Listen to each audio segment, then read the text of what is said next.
Hey, Slater Crusaders, America's the greatest country in the world. Thank you for being here. Coming up, we're going to talk about Joe Biden's transgender agenda and the executive order that he signed the other day and what that means for schools, churches, sports leagues, hospitals, etc. And then also we're going to talk about the Cult of Coven, which is a little bit what I want to talk about in this first segment. But first, must mention, I guess, the news of the day. I guess that the impeachment trial is going to happen February 8th. It's at 2 weeks.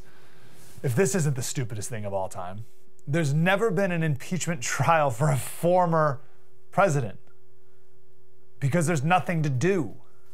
He's gone. He's former. The only consequence that's possible from being convicted in the Senate, which is, it's not going to happen. It requires 67 senators to convict the president, the former president. And so that would take 17 Republicans. It's not happening. The only thing that can happen is that president is removed from office. That's what happens when you're convicted. You're not like thrown in jail if you were convicted as president. You're just removed from office. He's already removed from office. The Senate could decide, again, this ain't gonna happen, but they could decide that he could never run for federal office again, but he's 74. Trump is not going to run again. And it's weird because when I first heard that they're having the impeachment trial, I was like, oh, weird. Why would Mitch McConnell go through with this?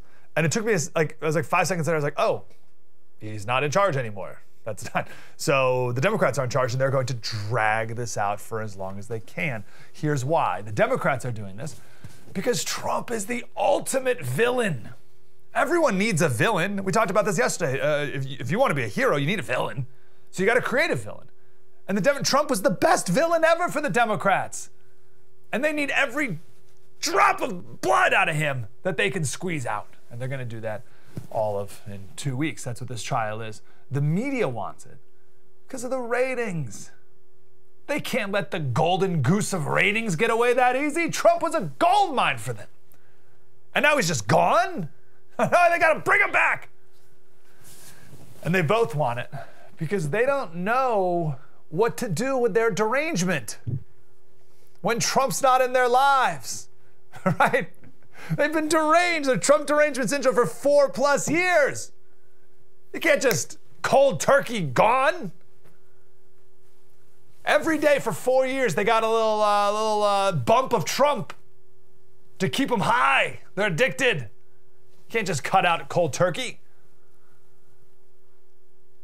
So even when he's not president anymore, they still have to keep him in their lives. That's how addicted and deranged and petty they are. So that's what we have to look forward to. So stupid. All right, let's pivot to COVID. Is that sufficient? Is that a sufficient opening on that? We'll obviously talk more about it when we get closer. Let's pivot to COVID here. So I want to talk about masks, and specifically on the psychological impact of masks on kids.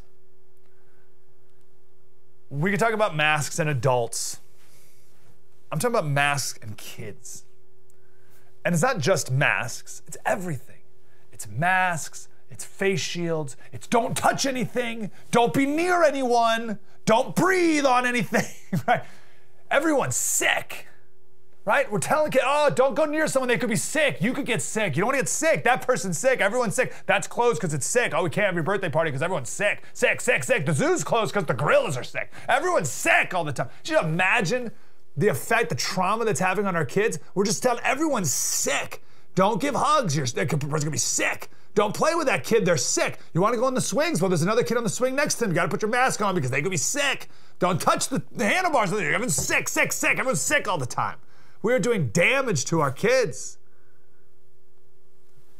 Even when kids are allowed to go back in school, we're dressing our kids up like that scene from E.T. Remember that creepy scene at the end of E.T. where everyone's all dressed up in hazmat suits? We're freaking out our kids for no reason. Here's my claim. No kids should wear masks. Now, if you want to add a little nuance here, and we can talk about the science of this if you'd like.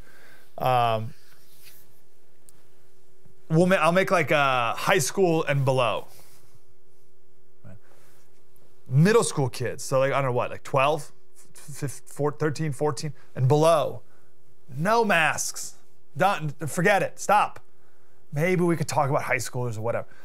But no one middle school below, no masks. Everything in life is a trade-off, right? Everything in life is a trade-off. There are no solutions, only trade-offs. It's one of the great insights from Thomas Sowell. Conservatives understand that there are no solutions, only trade-offs. Progressives think that there are answers that will get us to utopia. So for the left, it's, well, masks, everyone's got to wear masks. If we wear masks, then everything will be fine. Everything will be great. Just gotta wear your mask. And now they're on this whole thing about wearing 2 masks or 3 masks, all right? Because we got to get to that utopia. And they don't consider any of the other unintended consequences or ramifications of what they're doing. Conservatives understand that everything is a trade-off. And the psychological negatives of wearing masks, but also just scaring our kids, is not worth it. It's the wearing masks, and it's the not seeing facial expressions of people and not being near other kids. The negatives from that are not worth the medical positives of stopping the spread. Right? So I'm on a bit of a crusade here about masks on kids. And you've seen the video of like families getting kicked off airplanes because the 2-year-old won't wear a mask. So the old California guideline was that all kids have to wear masks 2nd grade and above. That was the cutoff. The new state guidelines requires all kids from preschool up, preschool to grade 12, have to wear masks. Preschool, 4-year-olds. My oldest son, Jack, he's 4. He's about to start preschool this next, or pre-K this next September. There's no way I'm sending him to school with a mask on. Forget it. I'll wear a mask at the grocery store or whatever you want if that makes you feel better. Mostly I just do it because I don't want to, this poor person out on the outside making minimum wage telling people to wear masks. I'm not going to, she didn't make the policy. So what am I going to give her a hard time, right? So whatever, I'll wear your mask. There's no reason for my 4-year-old to wear a mask. The psychological effects of it are not worth it. Now, let's talk about the science here for a minute. Kids don't spread COVID. We have a year's worth of evidence on this, right? There's no reason for a 4-year-old to wear a mask. I see 4-year-olds at the playground outside with masks on. I saw a little girl the other day, she was like maybe 7, riding her bicycle with a mask and a face shield. Outside, there was no one around. It was just outside like in her front yard. Now, Gavin Newsom has told us in California that if your kids don't want to wear a mask, they can wear a face shield with drapes on the bottom. Face shield with drapes. Get out of here with that. Face shield with drapes. This is Michael Walsh. He said, we're instructing people to regard their fellow human being not as a fellow child of God, but as a radioactive nightmare, as likely to kill you as look at you. Children in particular have been taught the most useful lesson the ruling class behind this monstrous policy could hope for: fear, obedience, and submission. This is Bethany Mandel. Don't let kids go near other kids or see anyone's face for 2 years. I'm sure that won't backfire in completely foreseeable ways. If you're in college and you desire job security, go into children's psychology. There's going to be a generation of kids with severe OCD, social anxiety, depression, and more. I was talking to a pediatrician, and they said that one of the tests for autism is they show the kid faces, different people with different facial expressions, and they determine whether or not the child can understand if a person is sad or mad or happy or whatever, surprised. And we're raising kids. There's for a whole year, kids have not seen faces. That's a big problem. I see it with my kids even. We're not going as many places and we're not seeing as many strangers or whatever. And there's fewer instances, fewer opportunities to teach shaking hands and standing up straight and making eye contact with my kids and others.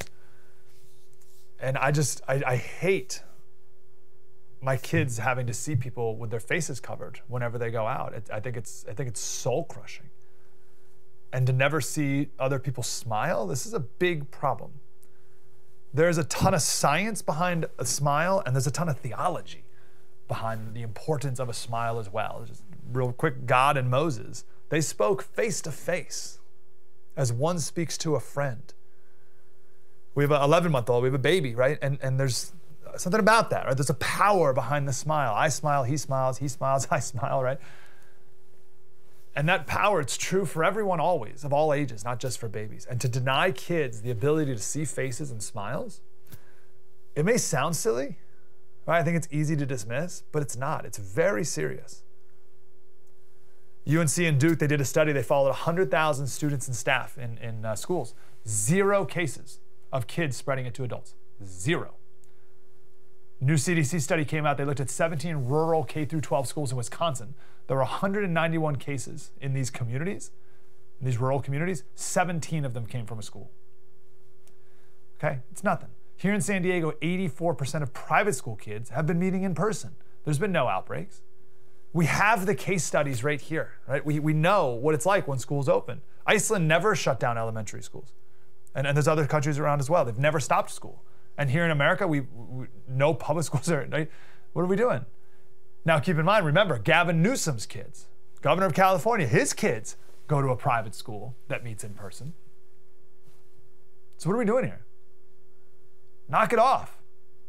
Stop scaring the bejesus out of our kids.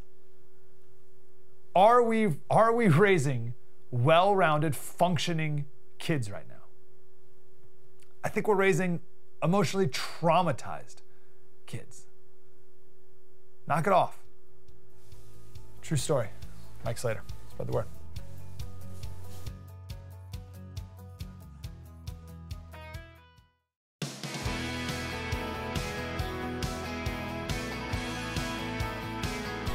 Hey, Slater Crusaders. So we just talked about not masking our kids anymore, right? Stop dressing them up in hazmat suits like a chemical bomb just exploded outside.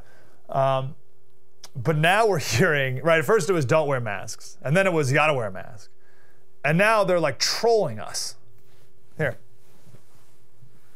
So experts say you can double up with a tight weave fabric mask for added protection. Now, Virginia Tech researchers found that doubling up these cloth masks increases the efficacy from 50 to 75%. A 3-layer mask could block up to 90% of the particles. 3 masks? Drew Allen is here. He's the author of Uncommon Sense, addressed to the citizens of America on the urgent subjects of our present tyranny and civil war. Drew, thanks for taking off your 17 masks so we can hear you during this interview here in 3 masks. How are you, brother? I'm doing well. Thank you for having me. Good.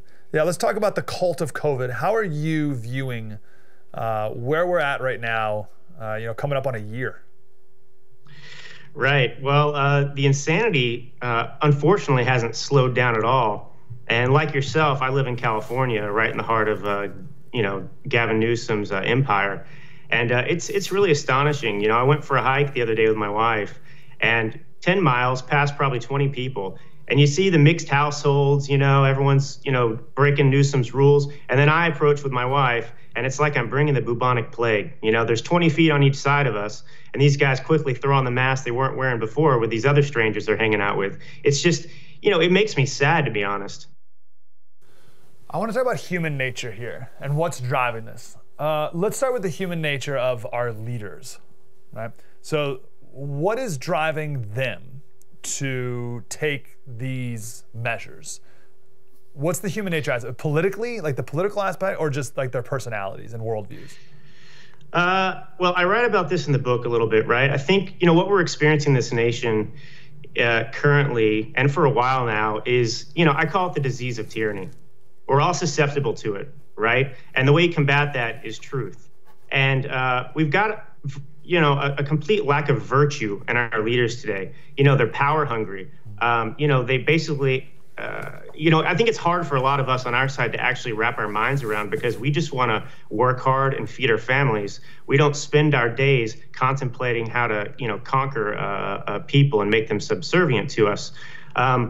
But no, evil's a good word as well as a person of faith. It exists in the world. I think the only thing that's shocking right now that we just have to accept so that we can gather our troops and kind of combat this ideological war is that it can happen here in America. That's what we told ourselves could never happen for many, many years, and it's gotten us to this point.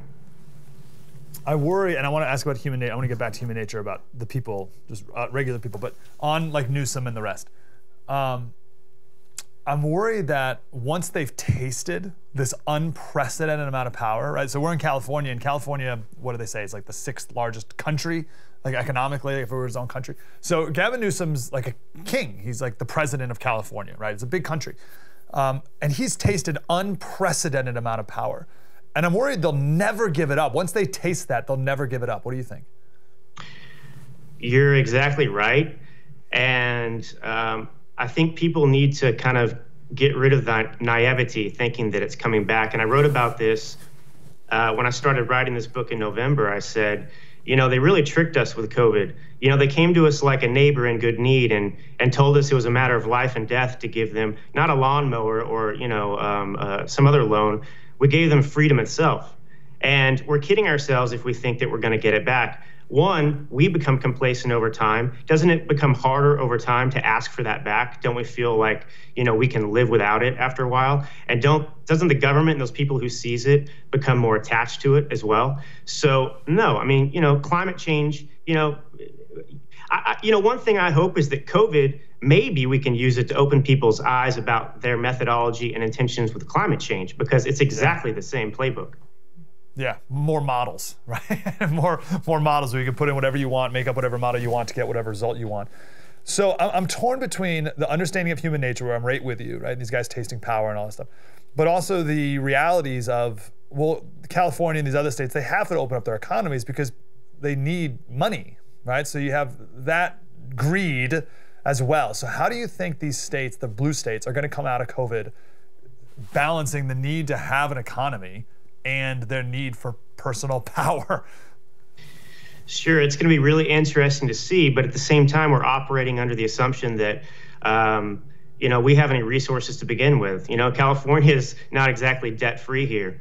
And what they were doing before they seized power, they were basically saying that they just wanted to bail out these states anyway, right? So they just want to take the money from red states and places that have been open that actually have some kind of fiscal responsibility, and then use that money to just bail out. Look what they're doing now. Joe Biden's pulling another Obama. He wants to pass this $1 trillion dollar stimulus bill. And where's that money actually going to go? It's not going to anybody but their political cronies. We're being run by a mafia. Let's go back to the human nature of people now. Who are the different types of people that react to everything that's happening differently? How do you see it? In terms of diversity of thought, I think that it's unfortunate. Many people are our brothers and sisters, I call them. I think we need to rally around this fact that, we're still Americans and we have a kindred spirit.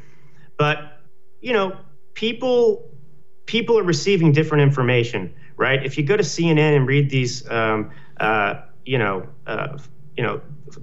out of the mouth of the false prophet, as I would say, spewing these lies, they're living in a completely different America.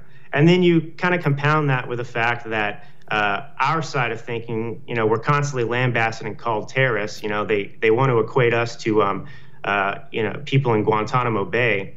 And so they really create an impossible situation, an untenable situation in which we can't even return rationality to the public square. It's just complete irrationality. And why do people fall for that? Like, what's the difference between the mindset of a citizen and a subject, perhaps, is the question?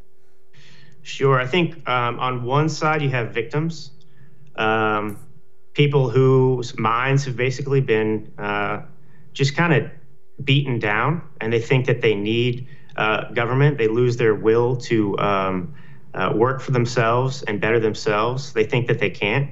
And then on the other end, you have absolute arrogance, right? I understand you went to an Ivy League school. Most of my friends throughout my life have been Democrats prior to this election when they decided they couldn't be my friends anymore. but, you know, they think that they're smarter than everyone else, right? There's this brand that the Democrats have falsely spread in the world, despite all the facts that we know that, you know, to be a Democrat is cool. To be a Democrat is to be humane and moral, but it couldn't be further from the truth. They are now thoroughly consumed by amoral people that have no virtue whatsoever. And, you know, Republican Party has their own issues, but, you know, they haven't been totally consumed by tyrants at this point. You know, we've still got some good people, and our platform is still the party of Lincoln. Democrats have also never changed. That's the big lie. What do you mean? Say that again.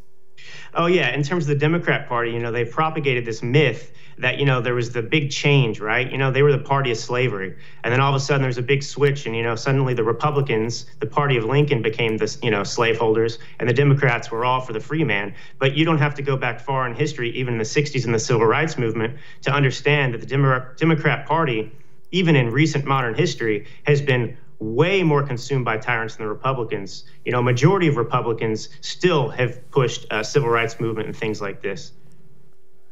You just talked about Ivy League and arrogance. On my radio show today, we're talking to this Professor William Deresiewicz. He wrote this book, Excellent Sheep, The Miseducation of the American Elite and the Way of a Meaningful Life. And he's a Yale professor. And he talks about how these students that come in, they're smart and they're accomplished and they do all the things they're supposed to do, like all the right things. But once they get in the club, it is just impounded in their brains for 4 years that you deserve this and you are better than everyone else because you're here, you're in the club. And that will mess you up. And I credit my first 4 years out of college going to this little town, Jackson, Tennessee, with smacking some humility in me, that some good old country logic is often much wiser than Ivy League education. But that's the way it's always been in this country, right? That country logic. Yes. And it's funny, you know, obviously, you know, I went to school out here in California and have a degree, and a lot of my friends went to Ivy League schools, but I've got more in common with somebody who works in, you know, a steel mill in Pennsylvania than I do with you know, these people who are college educated at this point. Yeah. Why can't, and this is something I've been thinking about a lot lately. There used to be, and I think this goes back to maybe like Bush. I remember like Bush era, like Iraq War, where the left would criticize conservatives for being too black and white, right? And it was progressives who had the nuance of understanding things. And now it's the other way around, right? I think it's the left who's very black and white, right? Racist, anti-racist, right? Good and evil. And it's conservatives who more are talking about like nuance. Like the segment we just did about masks. I was like, well, okay, we could talk about masks maybe for certain ages, but let's have a little nuance of like kids under the age of 15. Here's the science about that. Here's the science about high school kids, and here's some, right? Like, we're the people of nuance now. What do you make about that? Yeah. Well, we're the people of nuance because our brains are open to actually incoming information and new facts. You know, the left is so goal-oriented that facts are irrelevant to them, right? I mean, in California here, where we've been, you know, under the most draconian lockdown measures in the country, you know, mass work, you know, just shutting down restaurants and barbershops and churches, you know, that's the only source of COVID. So as long as we shut those down, you know, we're going to be in the clear. And then you have Florida, who gets rid of their mandates, has none whatsoever. They're a free state. And they're performing much, much better than California. I mean, not even much, much better. It's like night and day. And yet California still maintains mask work and the lockdowns are the way to go. I mean, I'm sorry. It's just like the climate, you know, scientists and things, right? They want to tell us that, you know, don't look with your own eyes at what's happening. Just listen to us. It's like them withholding in California their data, right? They don't want to share with us the data they've been using to justify these ridiculous lockdowns, destroying people's livelihoods, because they tell us, no joke, you know, you can't handle the truth. You know, it's like, well, you know, this is too complex for the average person. You know, there's a lot of data here. It's complicated, and it'll mislead them if they see it with their own eyes. I mean, it's disgusting. It's literally, you know, King George did lesser things to us than our present government. I want to be clear for everyone, like that's literally what the state said. That's it's too complicated and it would lead to too much confusion if we released the data that decided our decision making to shut down the entire state. That's an actual quote. And on your point about Florida, it's amazing. Disney World is open, Disneyland is closed. Right? It's stunning. We have the case study of what works. I got to run here, Drew, but last question. You got a chapter in here about idolatry, and I've been thinking a lot about this idea that because God is no longer a thing that unites us, and a thing that's in our culture, people have to worship something. And too many people have chosen to worship politics, but just something, right? Idolatry around. How do you see idolatry today? Yeah, absolutely. George Washington warned about this in his farewell address. He talked about political factionalism, and he talked about, remember the things that unite us. And back then, even religion, most people were kind of Christian-oriented back then. And, what's happened is we have our loyalty to party has supplanted our loyalty to America. And that's really the source of our problem. We're being led astray from the faith, just like a Christian who goes away from the Bible, or a preacher who preaches that Jesus Christ isn't Lord. America's like a church right now. Half of us are crying out, Jesus is Lord. The other half are saying, repeating the preacher who says, sorry, the Bible's wrong and Jesus, isn't Lord. I mean, it's, my point of my book is to put the Bible back in people's hands and say, look at this. We need to return our focus on, what unites us, Americanism, not this political factionalism that's devastating us. Listen to the prophets that came before us. I like the metaphor. Uncommon sense, addressed to the citizens of America on the urgent subjects of our present tyranny and civil war. Drew Allen. Thanks, Drew. Appreciate your help, man. Thanks. Great being with you. Have a great day. Come back next. We'll talk about Joe Biden's executive orders about transgenderism and what this means for your daughter. Coming up next. Spread the word.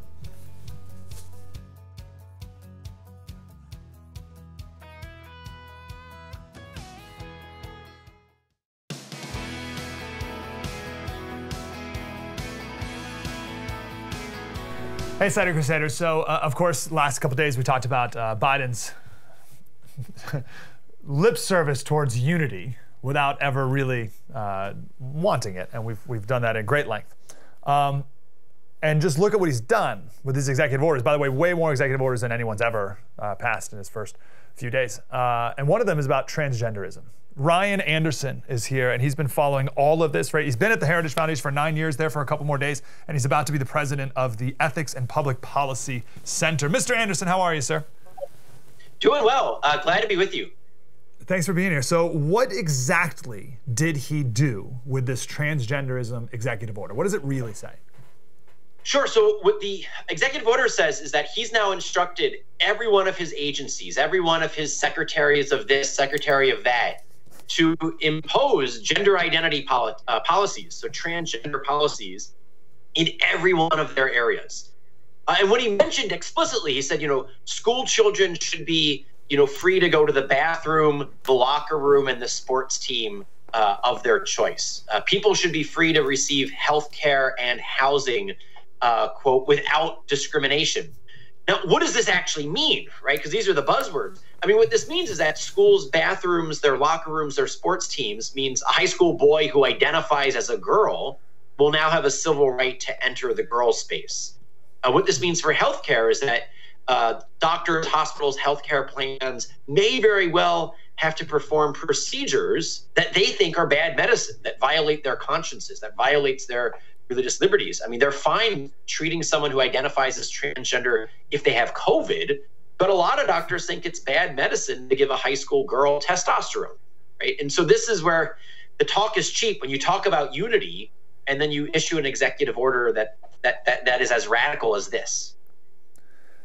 How much does this executive order change in the short term? Or I guess the question is, how do we go from executive order to Catholic hospital has to perform a hysterectomy on a woman, right? Are there other laws that need to be passed, or how does that work? Does that question make sense? Well, it's a great question, and I mean this is picking up. This is like the third term of Obama, where I have a phone and a pen, and so I can bypass Congress. What President Biden has said is that he wants in his administration the word sex to now mean gender identity. And so that means every law that we have already on the books that says no discrimination on the basis of sex, the Biden administration is going to enforce as if it said gender identity. And so they're going to say that all of our sex-based policies, separate sports for boys and girls, separate bathrooms for men and women, need to be conducted not based on objective biology, but based on subjective identity. And the same will be true for the hospital. So if you're a hospital that says, look, if you have breast cancer, we perform mastectomies. But if you're a woman who wants to identify as a man, we don't think that's good medicine. We don't perform mastectomies in that situation. The Biden administration is going to be saying that's discrimination on the basis of gender identity. Right? That's what's coming down the pike. And this EO on day one sets it all up. Right? You don't need a crystal ball to know what the Biden administration means with this language. Wow, that's so amazing that they do it by changing the definition of the word, because now they don't have to pass a new law, right? They don't need to add words, which is a whole process. It's just gutted a word. Wow, okay, so would it go through the courts then? Is that how this would be enforced ultimately? Yes, I mean, I think the way that you're going to see this is that there's going to be endless litigation for the next 4 years. And this will happen both.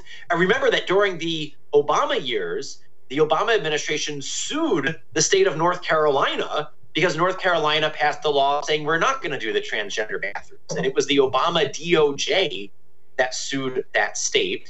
In other situations, it was like a student who sued, his or her local school, and then the Obama DOJ supported that student in the lawsuit. Yes. For example, you could have, right now, actually, there's a patient that is suing a Catholic hospital because that hospital wouldn't perform the hysterectomy. And we could now see the Trump administration sided with the hospital. The Biden administration is highly likely to side with the patient who is suing. Right? That's how this is going to change from administration to administration. Wow. Okay. I'm just sorry.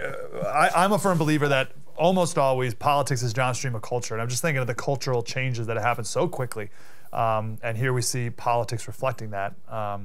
So what's the constitutionality of it, right? Obviously, you and I can talk about the insanity of it and the problems with it, the morality of it. What's the constitutionality, and would this ultimately go to the Supreme Court one day? Yes. So two thoughts there. I think on the constitutionality question, this is going to end up in the courts and then ultimately at the Supreme Court, because there are constitutional rights to privacy that are at stake here when you allow high school boys to disrobe in front of high school girls, or to be in the same room where high school girls are disrobing. If constitutional protections of privacy mean anything, it at least has to mean that.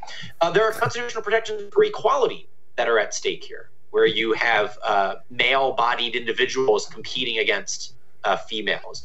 And then there are going to be constitutional protections for the free exercise of religion. So I think you're going to see a variety of lawsuits, not just religious freedom, but also privacy and equality coming here. And then the other thought I had is that I actually think on the gender identity question, this is normally, in many instances, I think you're entirely right that, politics is downstream from culture. Here, I actually think that the government has gotten ahead of the culture. And that's why you do see the backlash. It's not just religious conservatives, but you have people like Andrew Sullivan who have spoken out against this executive order. And Andrew was a leader of the gay rights movement. You've had lots of radical feminists, self-described radical feminists, speak out against this because the hashtag that was trending on Twitter was that this was erasing women. And so I think here, this may be a case in which the government is trying to advance a culture war. It's a progressive liberal culture war, and the culture is not there. And it's not just conservative Christians, but it's a variety of people who realize that our embodiment as male and female matters, and you can't just erase that with an executive order. Yeah, that's so interesting. Oh, it's amazing. So I've been saying this politics is downstream of culture thing for a while now, but this is the second proof against that, actually. Last week, or maybe on Monday, we showed a map of Germany, and it was the religious makeup of Germany, and all the country was a mix of Catholic and Protestant and different variants, different degrees of it, and all of East Germany was atheist.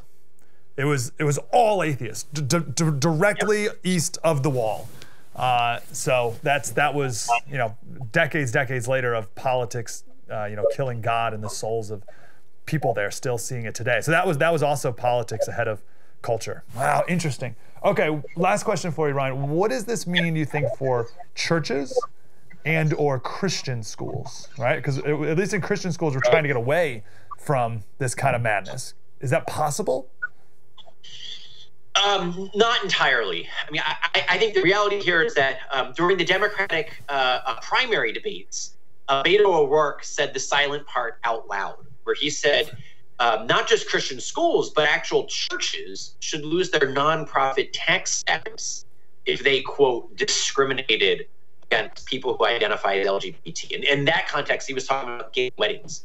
You know, if a church doesn't perform gay weddings, they should lose their nonprofit tax status. I don't see any way in which either houses of worship or their charities and their schools ultimately avoid this. There's going to be a conflict, which means that, you know, our side of this conflict needs to defend the truth, and not just on procedural grounds, but also the substantive truth that what I believe about marriage, what these religious institutions believe about marriage, is true, and therefore it can't be discriminatory.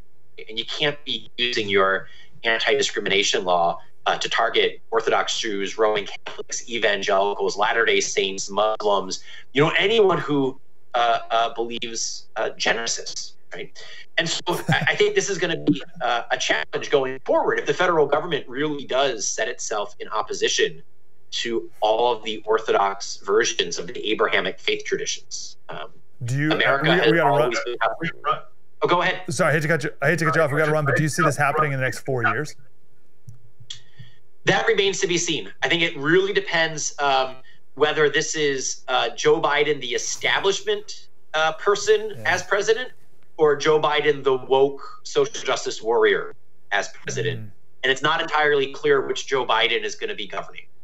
Yeah, or President Harris, too.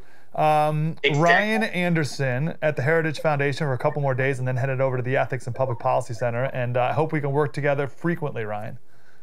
Definitely. Happy to be with you. Thank you, sir. Have a wonderful day. You too. I want to come back and talk about this book. This book about how the family unit is the center and how we're moving away from that and bring that to this idea of Chesterton's fence. Have you ever heard of Chesterton's fence? We'll do that next. True story, Mike Slater. Spread the word.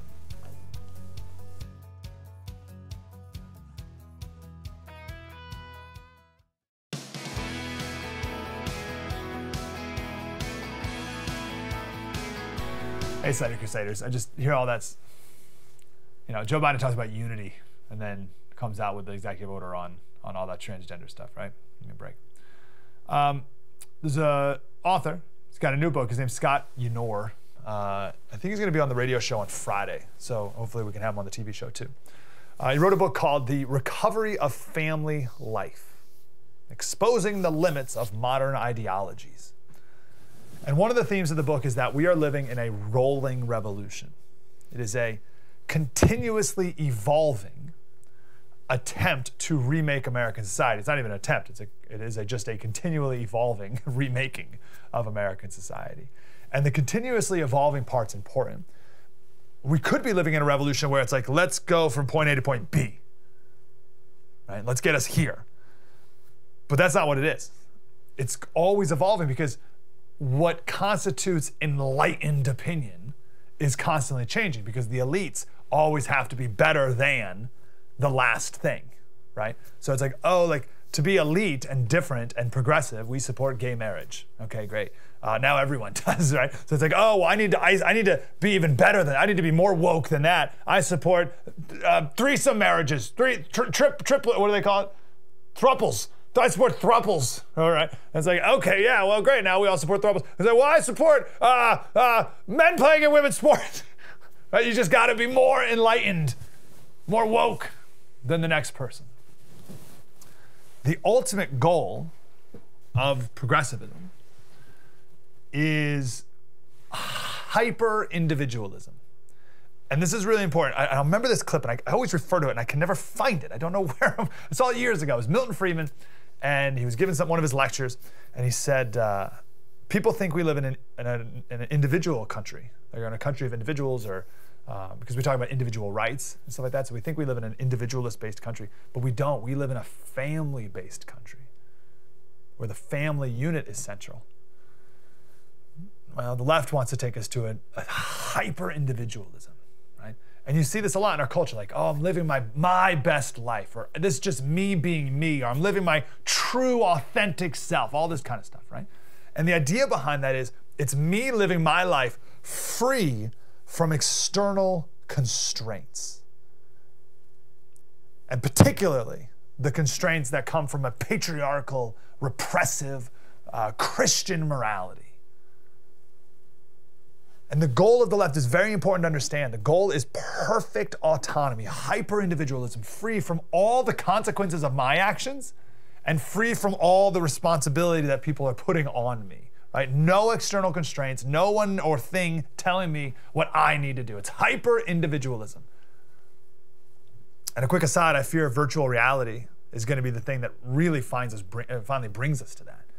Because people can sit at home, right? When virtual reality really takes off, people can sit at home and make up whatever virtual reality world they want to live in. You can make up your own girlfriend, you can make up your own mansion, you can live wherever you want to live, you can do whatever you want. And you can pretend it and you live in it, right? That is like virtual reality, which is coming, is the ultimate dumb, fat, and happy. Throw on that guaranteed minimum income and you can literally just feed yourself. You just like sit there and eat and live in a virtual reality world where anything you can make it, right? That's a different thing. That's a super dystopian future, which is certainly coming. But it's important to know that we were made to be in community, whether it's a family or a community unit. Acts 2, they devoted themselves to the apostles' teachings and to fellowship and to the breaking of bread and to prayer, right? The fellowship, the coming together. We were made for connection and community with a spouse, a family, your neighborhood, country, right? The concentric circles that we talk about. And part of that, right? Whether you're a husband, a wife, father, mother, neighbor, citizen, that all requires obligation, right? Expectations. If you're a father, or you're a husband, or you're a neighbor, or you're a citizen, there's things you have to do. There's expectations of you. There's obligations put on you. And the hyper-individual doesn't like that. No, let me be me. You can't tell me what to do. You don't set the standards, right? I want to do what I want to do. You see the problem? You see the difference, first of all. And the left's experiment here is to create that completely autonomous person where they can do whatever they want, be whatever they want, with no responsibility, no obligations, no expectations, where I can really be me. And here's the truth of that. The real you is terrible. Okay? So stop being the real you and be better. And the progressive mindset hates that. Anyway, that's a long intro. So, and hopefully we can talk to the author here on the TV and get into more detail about this. But he has some ideas about how we need to get our society back to a family focus, right? And a family-based culture. Which, yeah, Black Lives Matter, right? Black Lives Matter, one of their things is to break up the nuclear family. Perfect example. So this conversation reminds me of this thing called Chesterton's fence. Have you ever heard of Chesterton's fence? It was one of JFK's favorite quotes. It comes from this. So the feminist movement, the transgender movement, as we just talked about, the Marxist movement, postmodern, everything that we have going on today wants to tear down what has been. Right? They want to tear down traditional everything. Right? That's progress. Right? Progressivism says we need to tear down the things of the past because we're going to newer, better things. And C.S. Lewis identified this and rebuked it. And he said, just because something is newer doesn't mean it's better. Right? But that's the progressive thing. If it's newer, it's better. Therefore, if it's old, it's bad. That is the worldview of people in academia. That's the worldview of people in K through 12, that we need new everything. And if it's new, it's better. Right? Just on the education point, like iPads. Right? Years ago, They made this big push for iPads. Oh, iPads are great, and our kids need to learn on iPads, right? Why? Well, it's new. Therefore, it's better. All right? If you're a parent with a kid in school, they have new math. New math? Why is new math better than old math? Well, it's new. So in with the new, out with the old, rhetoric, logic, grammar, the entire Western canon of literature. That's all old. That's old white men. It's irrelevant to today, they say, and they're wrong. And they tear down statues. They tear down literal statues and metaphorical statues without thinking about the consequences that will have.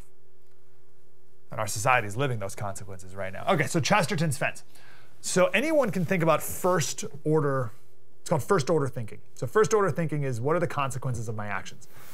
If I do this, then this is what's going to happen. Now I say anyone can do that. Not everyone does, right?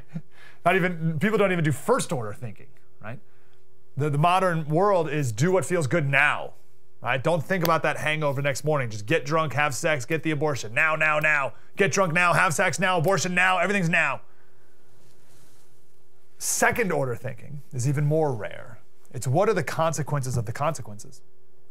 So I do this, consequences happen, and then what are the consequences of the consequences? That's second order thinking. So G.K. Chesterton, a writer around the 1900s, so he's brilliant. This is what he said. He said there exists in such a case a certain institution or a law, right? So we have an institution in America or a law in America. Let us say, for the sake of simplicity, a fence is erected across a road. The more modern type of reformer goes happily up to it and says, I don't see the use of this. Let's clear it away. To which the more intelligent type of reformer will do well to answer, if you don't see the use of it, I certainly won't let you clear it away. Go away and think. Then, when you can come back and tell me that you do see the use of it, I may allow you to destroy it. Do you see the difference?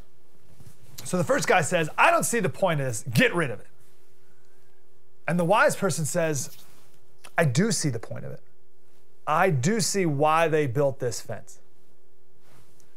They built this fence because of this reason and this reason and this reason, right? There was cattle over here, and they wanted to prevent the cattle from falling into the lake or whatever. I get it. I know why they built the fence. For that reason, we should keep the fence. Or there's no more cattle. Cattle's gone, so we don't need the fence anymore. But I know why it was there. I know why we had the fence. It's very easy for people in academia, right, the elites, to say, I don't see why we need the family. I don't say, Western literature, it's racist. Let's get rid of it. Very easy to do that. But very few people say, I fully understand the importance of the family. Here's why it's important.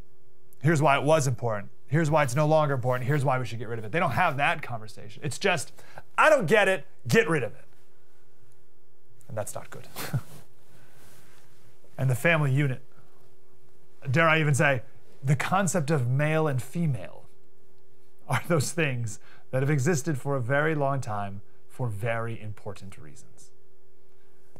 And JFK loved the line, do not remove a fence until you know why it was put up in the first place. True story. Mike Slater. Do it tomorrow. Spread the word.